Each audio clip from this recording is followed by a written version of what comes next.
Aditya Degree Colleges, leading companies లో 10,000 plus placements with 13.5 lakhs highest package. నమస్తే, welcome to Suman TV.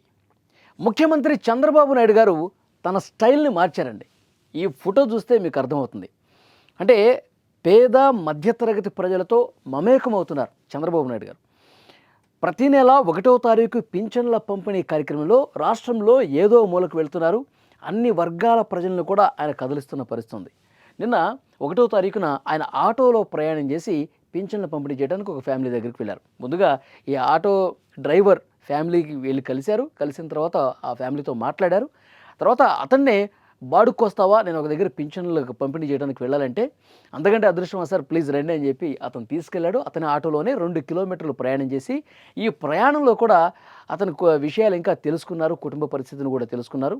So ప్రభుత్వం అన్ని రకాలుగా చేదోడు వాదోడుగా ఉంటుందని చెప్పి ఆ కుటుంబానికి భరోసా కల్పించడంతో పాటు ఆ ఆటోలోనే ప్రయాణం చేసి 2 కిలోమీటర్ల దూరం వెళ్ళి ఆ పెన్షన్లు ఎవరికైతే పంపిణీ చేయాలో ఆ ఫ్యామిలీని కలిసిన పరిస్థితుంది.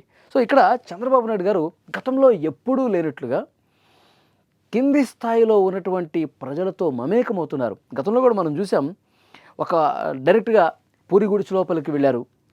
ఆయనే తన చేత్తో టీ పెట్టారు, ఆ ఫ్యామిలీకి టీ ఇచ్చారు. వాళ్ళ కుటుంబ సమస్యలు ఏవైతే ఉన్నాయో అవన్నీ కూడా తెలుసుకున్నారు.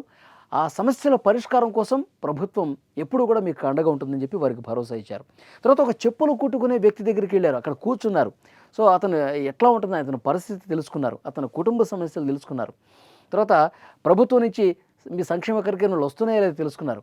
ఇట్లా ఆటో డ్రైవరే కాదు, ఆ చెప్పులు కుట్టే వ్యక్తే కాదు, ప్రతి పేద కుటుంబం ఇంటి లోపలికి వెళ్ళి, ఒక ఇంట్లో అయితే పూర్తిగా పూరి గుడిసె అధ్వానంగా ఉంది పరిస్థితి, చాలా దారుణంగా ఉంది. వర్షం పడితే ఇల్లంతా మునిగిపోతుంది. సో అలాంటి వాళ్ళకి స్పాట్లో 1-2 నెలల్లో ఇల్లు కట్టించే బాధ్యత కూడా స్పాట్లో డెసిషన్ తీసుకున్నారు. ఇట్లా ప్రతి వర్గాన్ని కూడా ఆయన కదిలిస్తున్నారు, గ్రౌండ్లో తిరుగుతూ ఉన్నారు, సమస్యలు తెలుసుకుంటూ ఉన్నారు. సో గతంలో ఉన్న చంద్రబాబు వేరు, ఇప్పుడు కనిపిస్తున్న చంద్రబాబు వేరులా ఉంది పరిస్థితి. సో డెఫినెట్గా ఇక్కడ కూడా చాలా స్పష్టంగా ఆటోలో వెళ్ళి పెన్షన్లు పంపిణీ చేస్తున్నారు.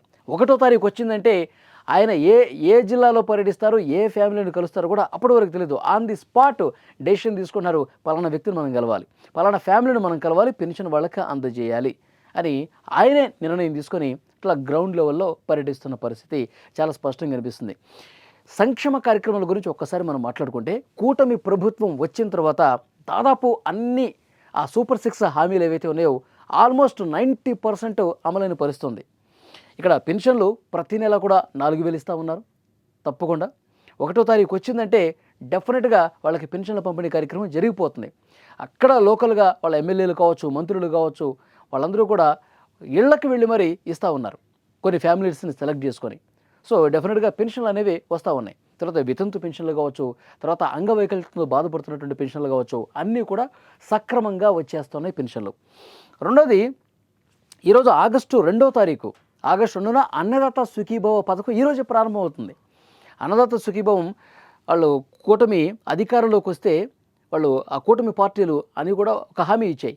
20,000 రూపాయలు ఆర్థిక సాయం ప్రతి రైతుకు కూడా పెట్టుబడి సాయం కింద ఇస్తాం అని కూడా చాలా స్పష్టంగా చెప్పింది. సో 20,000 అంటే మొదటి విడతలో 7,000 రూపాయలు, కేంద్ర ప్రభుత్వం 2,000 రూపాయలు, అలాగే రాష్ట్ర ప్రభుత్వం 5,000 రూపాయలు. 7,000 రూపాయలు మొదటి విడతలో ఇప్పటికే చాలామందికి పడ్డాయి, ఇంకా చాలామందికి పడుతున్నాయి. అన్నదాత సుఖీభవ పథకం అనేది ప్రారంభమైపోయింది, ఆల్రెడీ రైతుల ఖాతాల్లో పడుతున్న పరిస్థితుంది. తర్వాత తల్లికి వందనం, స్కూల్స్ ప్రారంభమైన రోజే తల్లికి వందనం కార్యక్రమం కూడా ప్రారంభమైంది కదా. స్కూల్కి వెళ్ళే ప్రతి విద్యార్థికి ఆ తల్లి అకౌంట్లో 15,000 రూపాయలు పడుతున్నాయి. తల్లికి వందనం కార్యక్రమం కూడా జరిగిపోయింది. ఆ పథకానికి సంబంధించిన డబ్బులు కూడా తల్లుల అకౌంట్లో పడ్డ పరిస్థితుంది. అలాగే ఇదే నెలలో ఇంకొక కార్యక్రమం కూడా స్టార్ట్ కాబోతుంది. ఆగస్టు 15వ తారీఖున స్వాతంత్ర దినోత్సవం రోజున ఆర్టీసీ బస్సుల్లో మహిళలకు ఉచిత ప్రయాణం అది కూడా స్టార్ట్ అవుతుందని చెప్పి ఇప్పటికే ముఖ్యమంత్రి చంద్రబాబు నాయుడు గారు చాలా సందర్భాల్లో ప్రకటించి ఉన్నారు. సో 15వ తారీఖు ఆ కార్యక్రమం ప్రారంభమవుతుంది. ఇంకొక ముఖ్యమైనటువంటి విషయం ఏంటంటే, గ్యాస్ సిలిండర్ల పథకం కూడా ఆల్రెడీ ఇంప్లిమెంట్ అవుతుంది. ప్రతి సంవత్సరం కూడా 3 ఉచిత గ్యాస్ సిలిండర్లు. సో డెఫినెట్గా గ్యాస్ సిలిండర్లు కావచ్చు, తల్లికి వందనం కావచ్చు, ఈ పెన్షన్లు కావచ్చు, తర్వాత అన్నదాత సుఖీభావ కావచ్చు, నెక్స్ట్ రాబోయేది ఆర్టీసీ బస్సులో ఉచిత ప్రయాణం. సో డెఫినెట్గా వడివడిగా ఒక్కొక్క పథకాన్ని సూపర్ 6 హామీలన్నీ కూడా అమలు చేసుకుంటూ పోతుంది. ఈ ప్రభుత్వం ప్రజల కోసం పనిచేసే ప్రభుత్వం, గతంలోలా కాదు అని చెప్పి ఒక మంచి సందేశాన్ని ఈ కూడా ప్రభుత్వం చేస్తుంది. ఒకవైపు పెట్టుబడులు వస్తూ ఉన్నాయి. మొన్న సింగపూర్ పర్యటన చూసాం, అంతకుముందు దావోస్ పర్యటన చూసాం. సో రాష్ట్రానికి గతంలో రాష్ట్రం నుంచి వెళ్ళిపోయినటువంటి పరిశ్రమలు మళ్ళీ తిరిగి వస్తున్నాయి, అలాగే కొత్తగా పెట్టుబడులు వస్తూ ఉన్నాయి. సో డెఫినెట్గా రాజధాని నిర్మాణం జరుగుతుంది, పోలవరం నిర్మాణం జరుగుతుంది, సంక్షేమ పథకాలు అమలవుతున్నాయి. సో ఈ ప్రభుత్వం మంచి ప్రభుత్వం అని చెప్పి ఇన్ని రోజులు ఇక్కడ నాయకులందరూ చెప్తూ ఉన్నారు. కూటమి ప్రభుత్వం మంచి పనులు చేసే ప్రభుత్వం అని చెప్పి వాళ్ళు చెప్పుకోవడమే కాదు, ఇప్పుడు ప్రజలు అంటూ ఉన్నారు. డెఫినెట్గా రాష్ట్రాన్ని మంచి చేసే దిశగా నిర్ణయాలన్నీ జరుగుతూ ఉన్నాయి. ఆంధ్రప్రదేశ్కు మంచి రోజులు రాబోతున్నాయి అనేది ఈ ప్రభుత్వ పాలన చూస్తే అర్థమవుతుంది. ఫ్రెండ్స్, మీరేమనుకుంటున్నారు? డెఫినెట్గా ఈ కూటమి ప్రభుత్వం చేసేటువంటి ఈ మంచి పనులు మీకు కనిపిస్తున్నాయా? సంక్షేమ కార్యక్రమాలు అన్నీ కూడా అమలవుతాయని చెప్పి ఇప్పటికే 90% అమలైందని చెప్పి వాళ్ళు చెప్తున్నారు.